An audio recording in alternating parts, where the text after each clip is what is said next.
Well, marijuana legislation advocates are lighting up across the nation in observance of cannabis consumption. And here in Palm Springs, a celebration honoring today's high holiday. News Channel 3's Philippe Chagall joins us now in Palm Springs with our live mobile newsroom.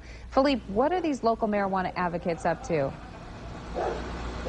Well, they're not having parades, there's no public demonstrations, and there was no pot being smoked in the streets. In fact, it was a rather tame celebration here at the Crystal Fantasy Enlightenment Center here in Palm Springs. And instead, pot advocates instead used 420 as a platform to educate the public about cannabis and why they say it should be decriminalized. From Palm Springs. I'm a patient. I believe that it has helped me in my quest to get off pharmaceuticals, which were very damaging to my body. To Australia. If you make it legal, then no one's going to be stealing stuff to pay for their drugs. Visitors and residents say now is the time to legalize it. I believe it'll help out the state with taxes. Generally, someone that's high on marijuana is the most chilled out person you'll ever come across. So there's no negatives in legalizing it all, I don't think. In 1996, California voters approved Proposition 215, establishing a medical marijuana program.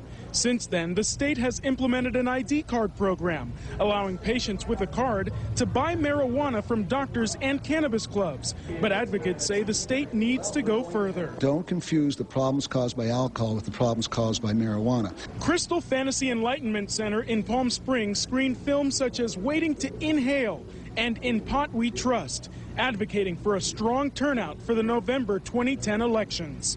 Hopefully it does pass.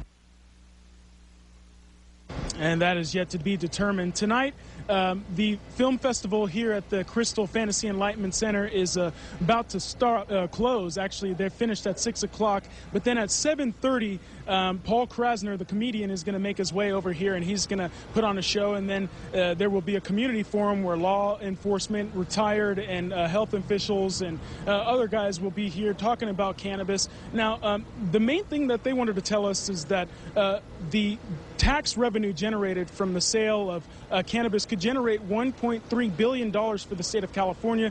It could also eliminate $1 billion of spending on the penal system, charging people for having marijuana, selling that. They say that's money that the state could also save. But again, this has been used as an educational opportunity. A lot of the people we spoke with on the streets today said that they believe that it should be legalized. But again, you have to remember the area we're in. And then also, when you're doing MOSs, men on the streets, you don't really get an honest gauge of what's going on. You have to wait until the ballot comes out because everything is secretive. Reporting live in Palm Springs, Philippe Chagall, News Channel 3 HD. I know. That's the way it is. You talk to people and you're in a relaxed atmosphere. They're going to say, yeah, legalize it. But then behind the scenes, they might think, no. So we don't really know how people feel about this. Thank you, Philippe. Time now for our question of the day. Do you think marijuana should be legalized here in California? Let's hear what you have to say. Log on to our website at kesq.com. Let us know what you think.